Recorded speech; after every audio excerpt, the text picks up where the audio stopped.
Hello, world. Welcome to the Innovation Coaching Podcast. My name is Klaus Hotzler, and with me today I have Matt Langdon. Matt, tell me how I can help. How you can help. I would love to strategize with you a way to get some speaking gigs in Europe in June because I'm traveling for some education purposes, and we'll have some dates there a week probably where I could be giving talks. And I'm transitioning out of a couple of year contracted job and want to get back into speaking regularly, which I haven't done since COVID hit us all. And I haven't overtly tried to get speaking gigs before, and I think it's time to do that. Excellent. And the speaking gigs you're trying to get in general, they don't have to be in Europe, right? You're in Australia normally, but in June you'll be in Europe. Yeah. Absolutely. Yeah. So there's two things that might be interesting for us to talk about that. One is how to get speaking gigs in general, and the other is how to get them specifically in June in Europe. Where do you want to start? We can speak broadly. I think I've seen some people on the internets with their theories on how to do the former. Mm. Um, I've run a conference, have done so for 10 years, and so I've met some professional speakers and have had their real life experiences as well. But as a living, breathing public speaker yourself, I'm keen to hear your perspectives as well. So, and to those of you listening who've actually sometimes hired me as a speaker or who might think of doing that, just some of this stuff, it's not about you, it's general. So with that said, because this is all about kind of revealing a bit of backstage and thoughts and tricks and ideas, and some of it may resonate more than other parts of it. So I find that as a speaker, on one hand, I love my speaking gigs. I love getting to stand on a stage. I love people saying, oh, that was really good, and you impacted me and you transformed my thinking. I love that. I love the doing of it. And I'm reasonably good at it. And I've got quite a lot of experience at it. And I try to be very easy to work with for organizers. So I'm flexible on a lot of things. That's the good part. The other good part is that when somebody comes to me and says, hey, Klaus, we'd like you to speak at this or this conference at this or this date, and we've got you recommended, or we found you, or we think you'd be a good fit, then for me, it's very, very easy. Just saying, oh, yeah, sure, those dates are fine, or no, I have a prior engagement, or let me check what's possible. And then there's a short back and forth thing, and then usually it happens or it doesn't happen. That's really, really nice, because somewhere, and the way that functions is somewhere out there, somebody's sitting, maybe they have a conference or an event or a birthday or a team building thing, whatever it is, and they think, here is a hole in our program that needs a speaker on something, and then they look at speakers on something, and I'm one of those who pops up. That's how it generally works, right? So there's a speaker-sized hole somewhere, and they find a Klaus to fill it. And it could just as well have been somebody else. Could have been somebody who talked about something else or something similar, but in a different way, right? And we all know that.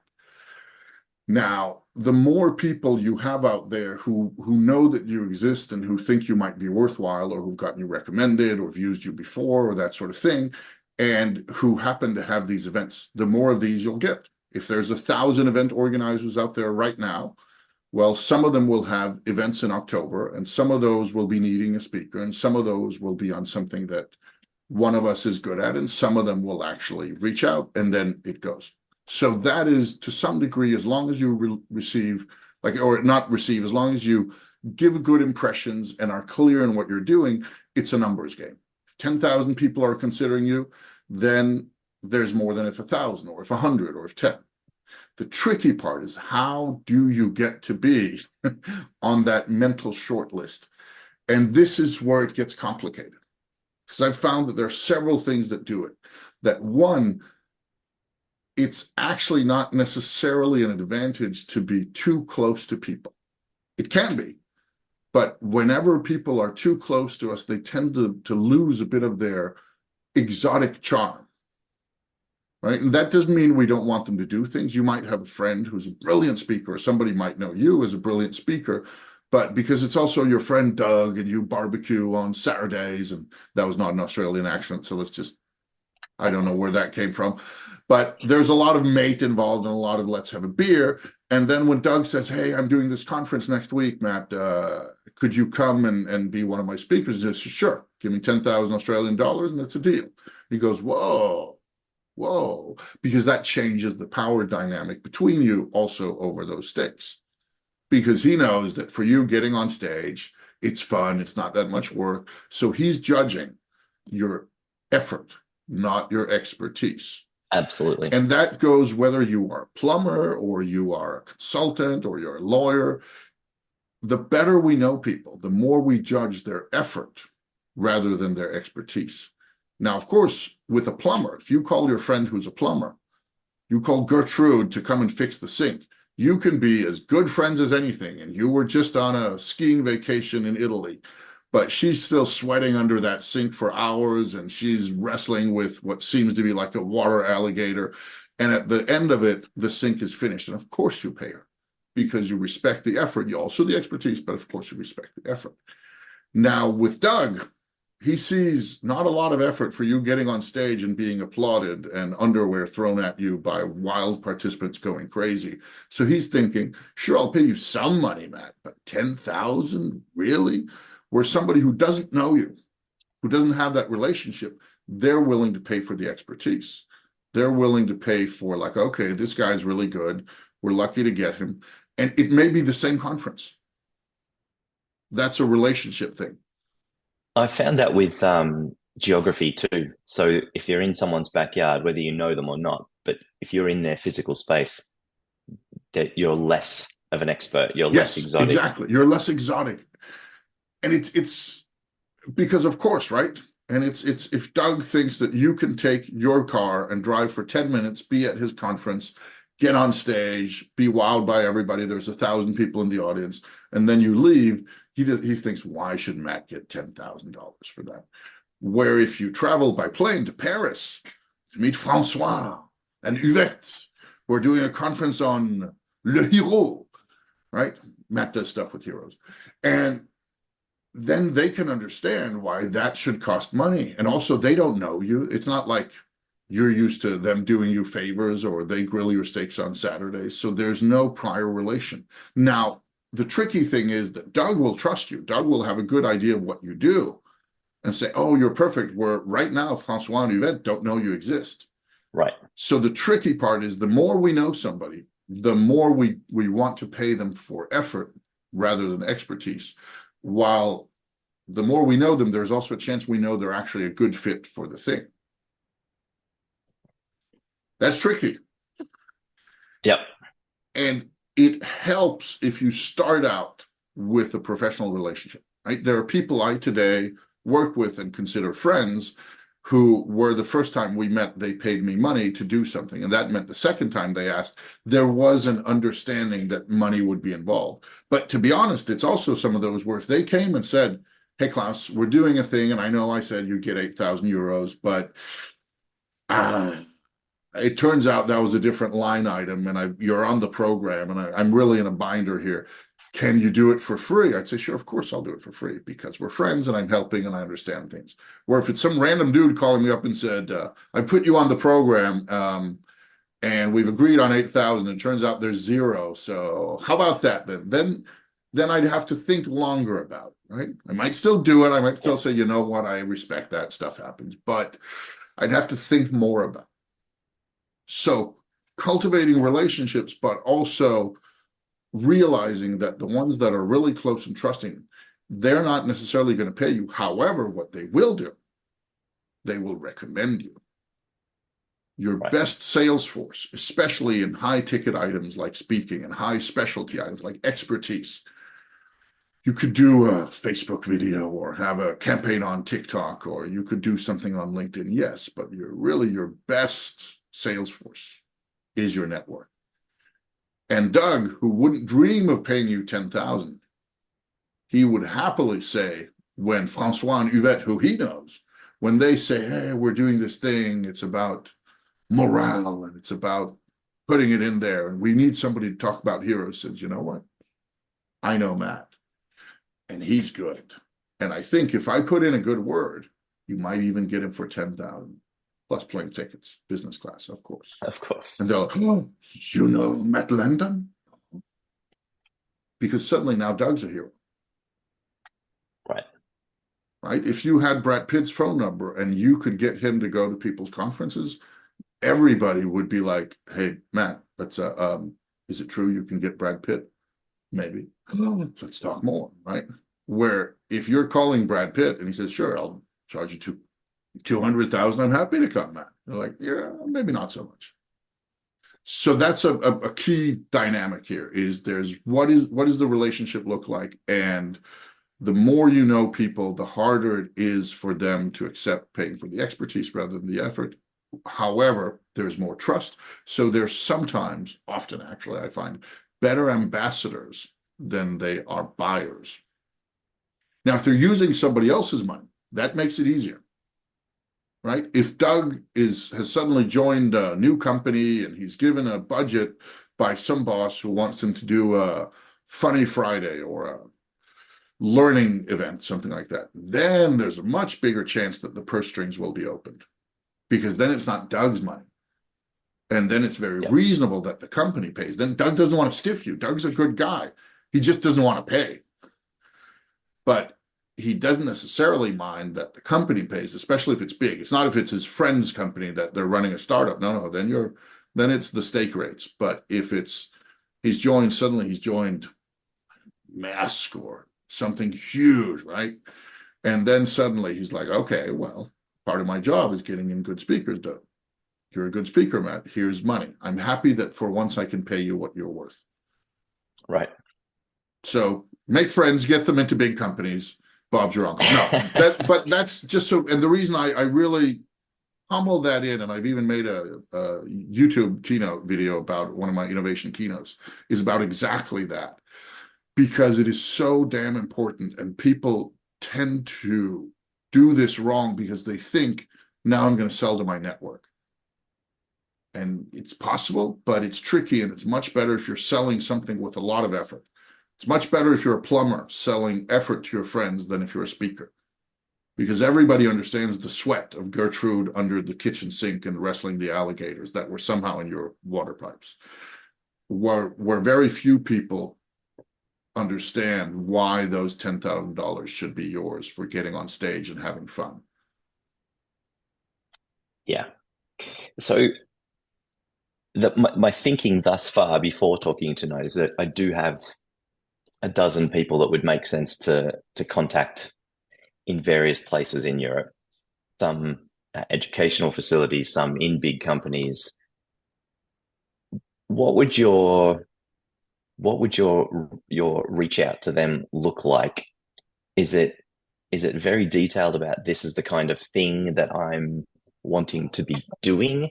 Is it broadly, I'm coming over, I want some speaking opportunities. Do you know of anything? Or is it, hey, I know you're at company X. Have you got any budget or are there any events happening within the company that would you get specific and start talking dollars straight away? Or would you just do a soft kind of, hey, I'm going to be there. I'd love to come and see you.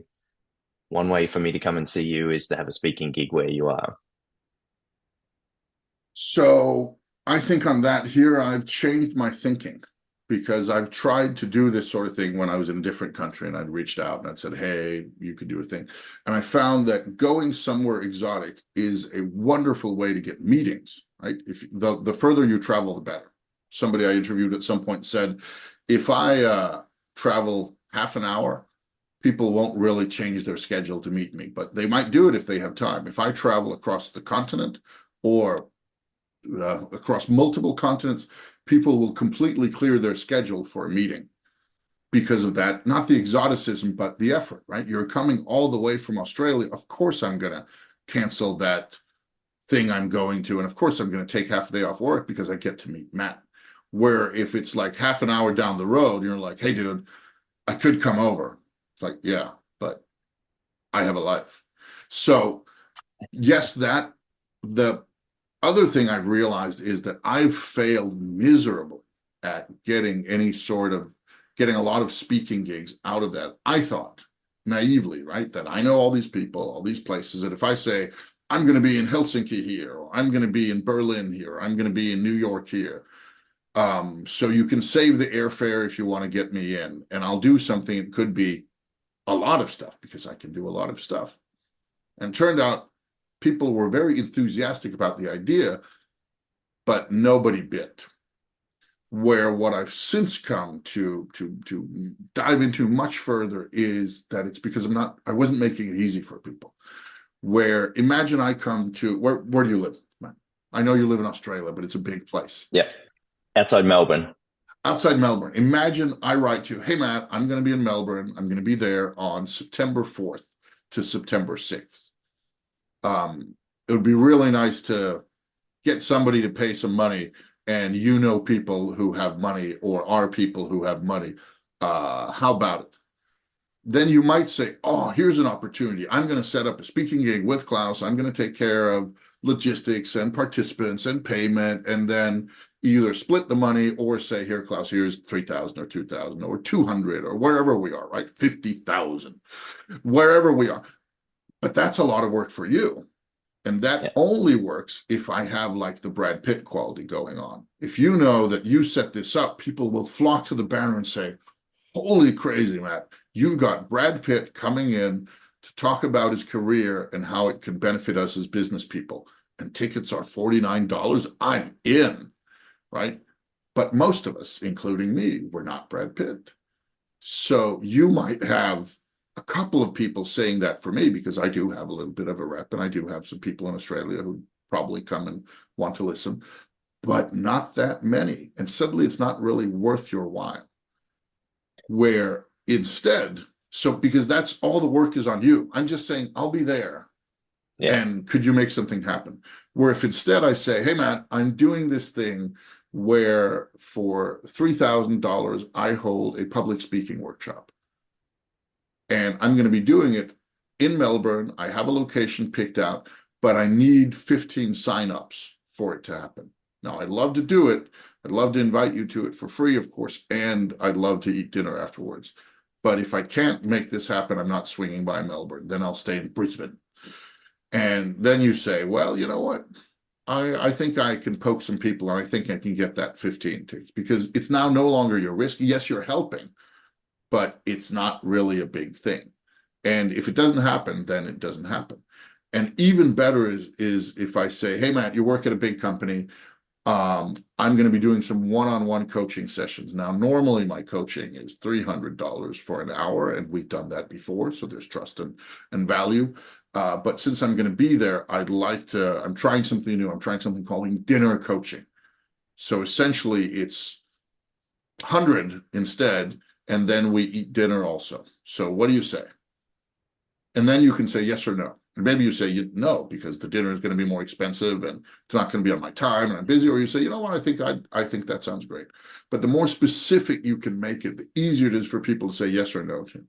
And the best you can do, I find, is to set up events. And I haven't done this myself. It's one of the things I'm looking at doing for an international trip, is setting up events that I run with local partners, yes, but saying, okay, in June, you're going to be hitting these and these cities, and then in each of them setting up a speaking gig, because then it's not about them hiring you, it's about them buying tickets for the event.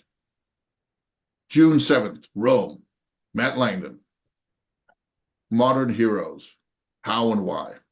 1.5 hours, and it's in this location in Rome, and it's in and the tickets are 79 euros per person. And then you know that if you don't get at least 10 people, you're going to cancel it, and people are going to get their money back. And it's like, oh, okay, sorry, that didn't happen. Because then for them, it's a very simple decision. Do they want to, at 5:30 on June 17th in Rome, do they want to be at that event? Yes or no? There's no work on their part. There's just a simple decision. Where if it's, I could come to your company, then it's like, okay, do we want him to come do that workshop for us for $3,000 at that company? He's going to be in Rome from the 14th to the 19th, we can choose one of these dates, and it's very clear package. Okay, there's more work on our part, so that makes it slightly less easy.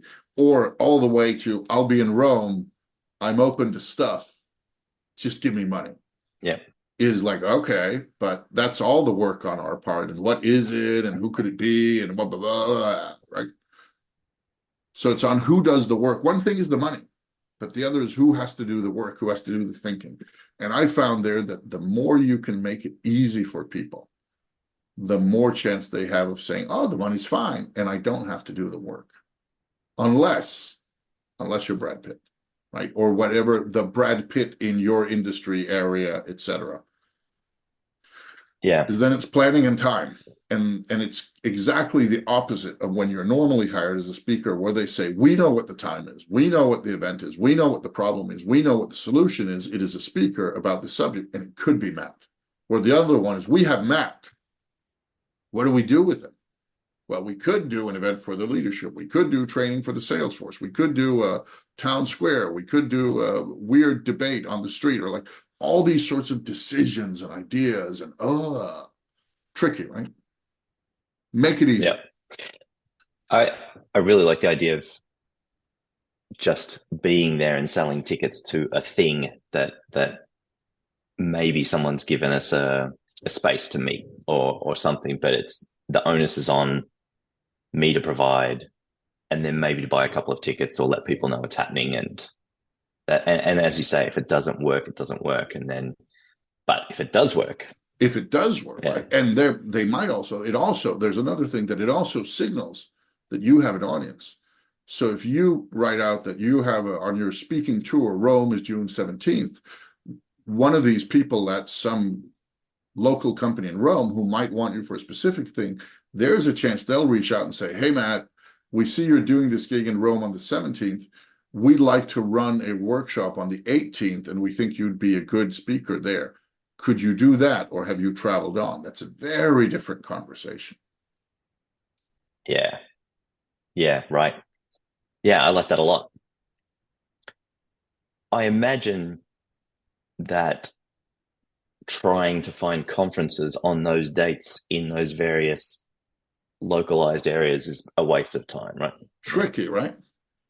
I'd say that if it's someplace where there's plenty of conferences, Berlin, for example, Berlin or London has so many conferences, then try it.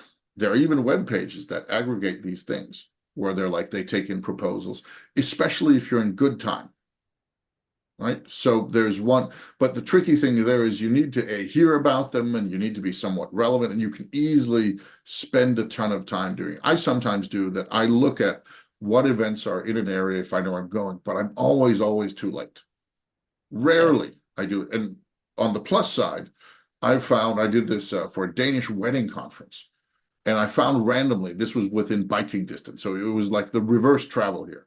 It was within biking distance, and it was on a date where I had like a free early part of the day. And so I wrote the organizer saying, hey, you don't know me. You probably have never heard of me, but I've just returned from being the closing keynote speaker at India's largest wedding conference for wedding organizers. And you're doing a thing on weddings here. Now, I'd love to come by and do like a 10, 15-minute thing. It's not going to cost you any money. And if you say no, that's fine. But I actually know my stuff. Here's my webpage if you want to get a seat, look for who I am, and I can say some stuff about this. And she said, this is really strange, and I'd never heard of you, but you seem interesting, so let's give it a go. And she put me on the main stage at her wedding conference in front of 500 people.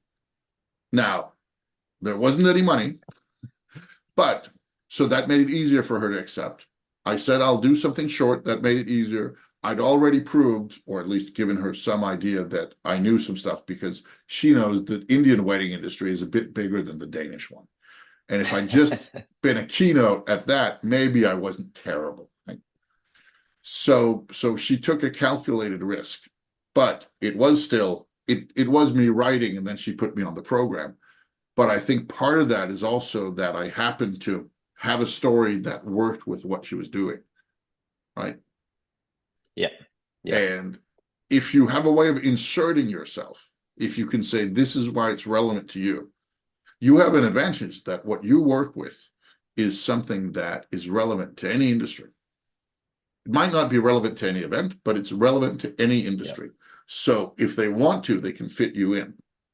They might not want to, or they might not have space, or in this case, this organizer was quite flexible. She basically created a small slot for me that didn't exist before. And that's quite rare. Most organizers will say, no, we're fully booked and we already have everything planned to the minute. But it is possible. And it doesn't hurt to write them as long as you have an intro that makes it easy for them to understand why is it a good idea for them and what's the risk. And sadly, if they're risking money, that heightens the risk quite a bit. But on the plus side, there's a chance that you'll get a call next time. Right. Right. There must be websites where you can rent a space from another country, right? Yes. That's easy to do. And what is definitely easy to do is to write out, because again, here we're back to Doug, right? So imagine that I write out and say, hey, I'm going to be in Melbourne. I'm going to be doing a speaking gig. I'm looking for somebody with a bit of space to host. And I'll, of course, invite them and a couple of guests for the thing as a thank you. Do you know anybody? Then you might not know somebody, but you definitely know people who have, right? And suddenly you're saying, hey, Doug, my friend Klaus is going to be in town. He's going to be doing a speak. I think it would be really interesting for you. He's looking for a space. What about putting him up in one of your meeting rooms and bringing in 3 of your core people? And Doug will probably say, okay, yeah, cool. Yeah, sure, I'll do that. So never underestimate the power of your network when it comes to helping instead of buying. Yep. Yeah, because then that person that's helped organize the space is getting a double pleasure bonus, right? They've done something good for you and for the owner of the space. Exactly. And I think I used to be very Facebook active. These days it's LinkedIn. The dynamics are different, but on Facebook, people simply respond faster.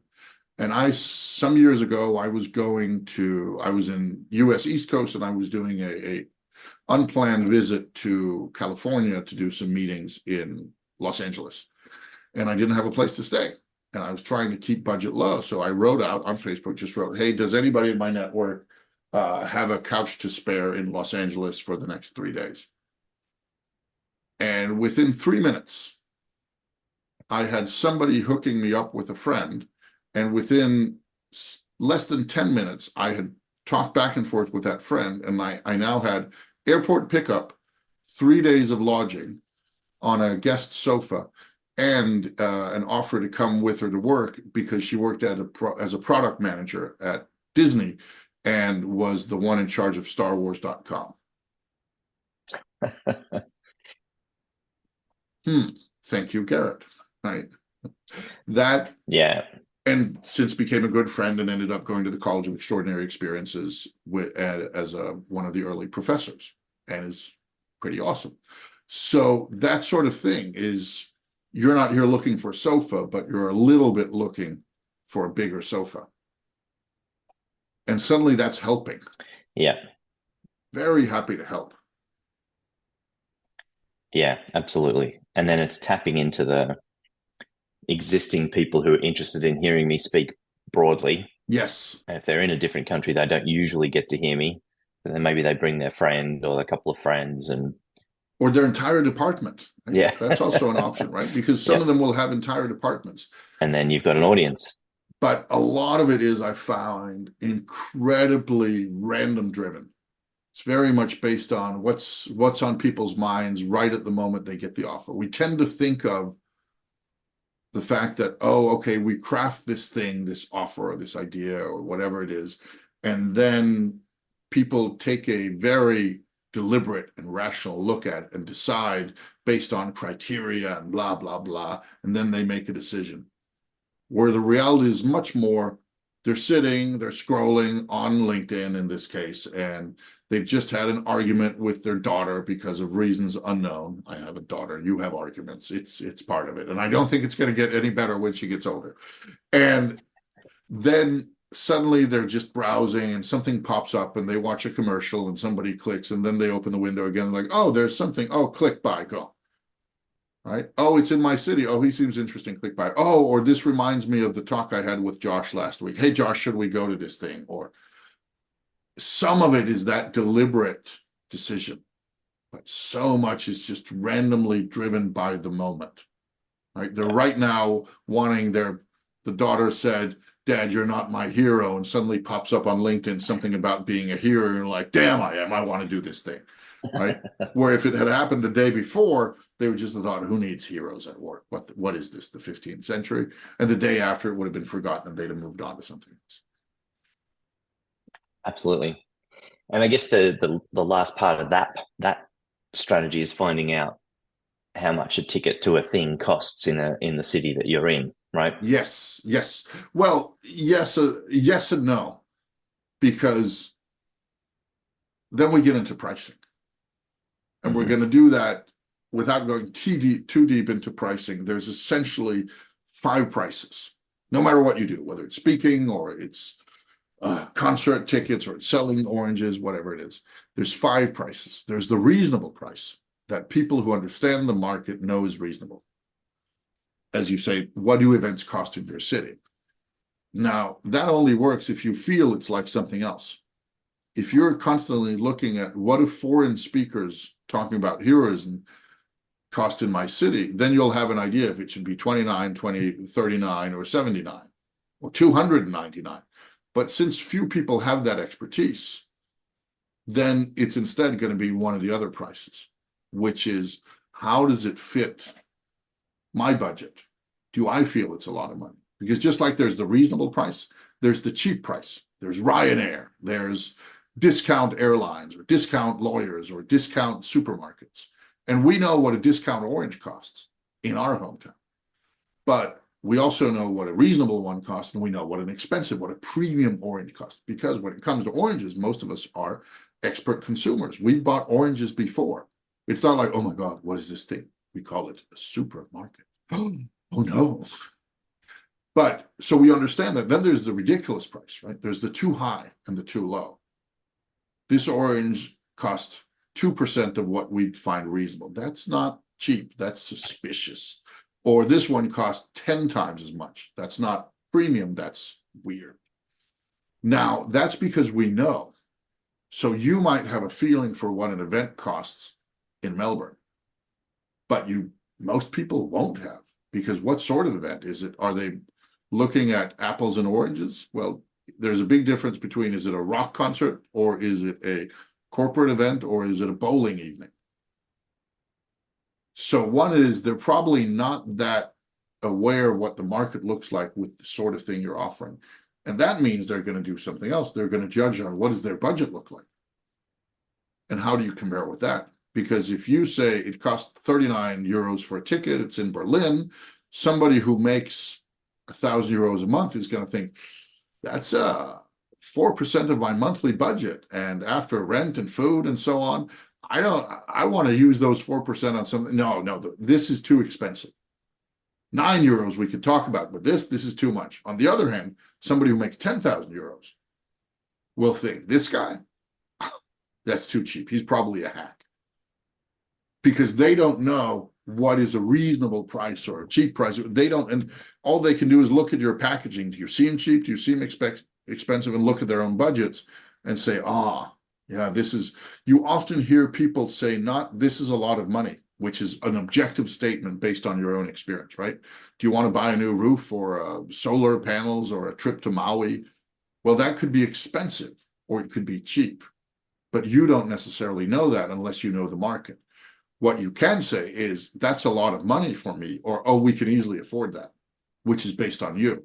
And most of us tend to mix those up. And we think, because I can't afford it, it must be expensive. You look at a luxury yacht at $20 million and you say, wow, that's expensive. But in reality, you don't know that this is the one that didn't get sold at the boat show because it was seen as too cheap. Because the going rate for something like that to be trustworthy is 50, maybe even 75.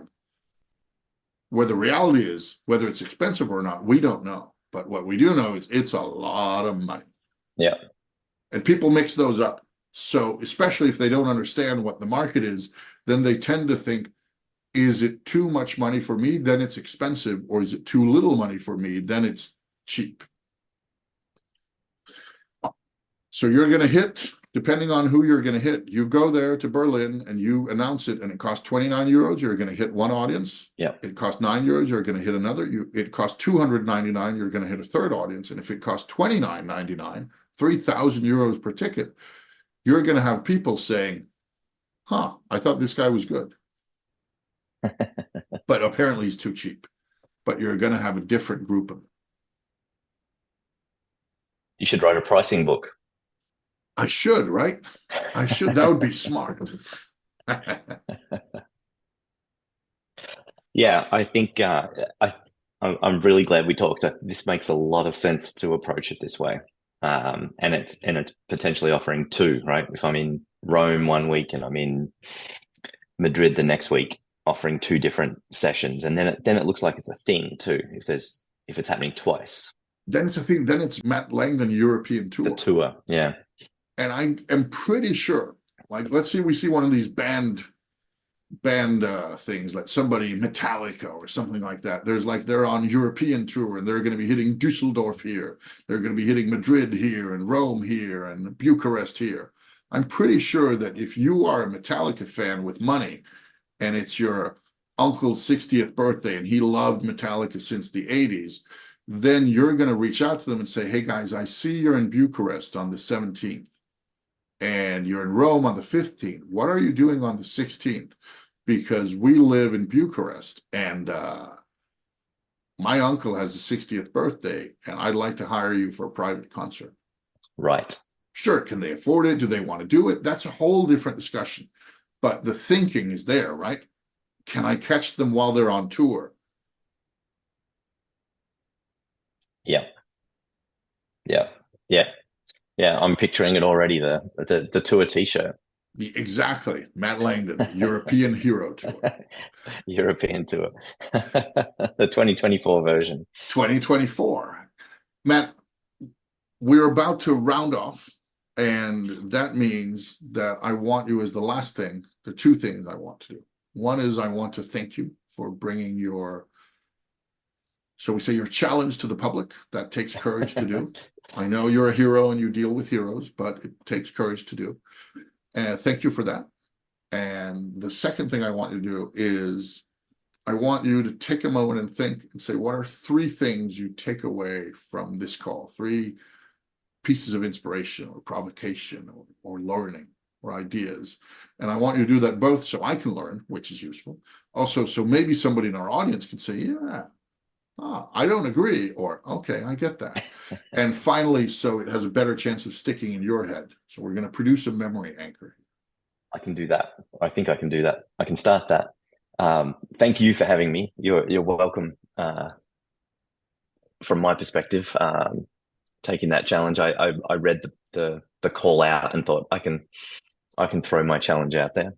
I think that the obvious one is where we came to at the end, with the idea of putting as little pressure on the people that I know in these places and asking them to do the work for me, which maybe crosses over into a couple of things. But number one is do this, advertise that you're going to be there, see who turns up. I think that's an easy approach and potentially bigger than just that, right? So that could lead to things down in the future.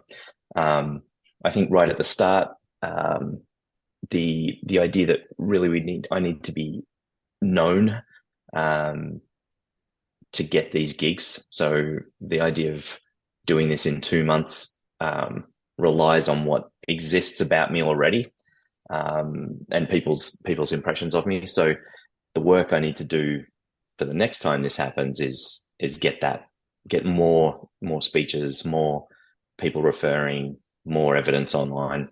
And I think the last one would be the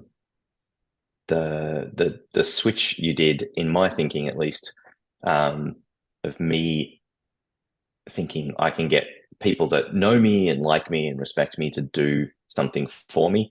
When you flipped it around the other way, and I imagine myself doing that for you, it's work, and it's work that can potentially disappoint both parties and damage a relationship. So I think you've probably saved me from doing that.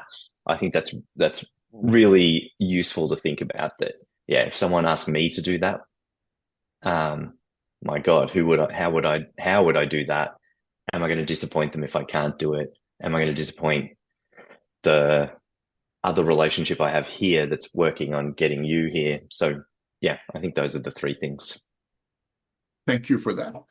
And to all of our audience out there, thank you for listening in. This has been the Innovation Coaching Podcast. You've heard Matt Langdon and me, your host, Klaus Hoste. Thank you for listening.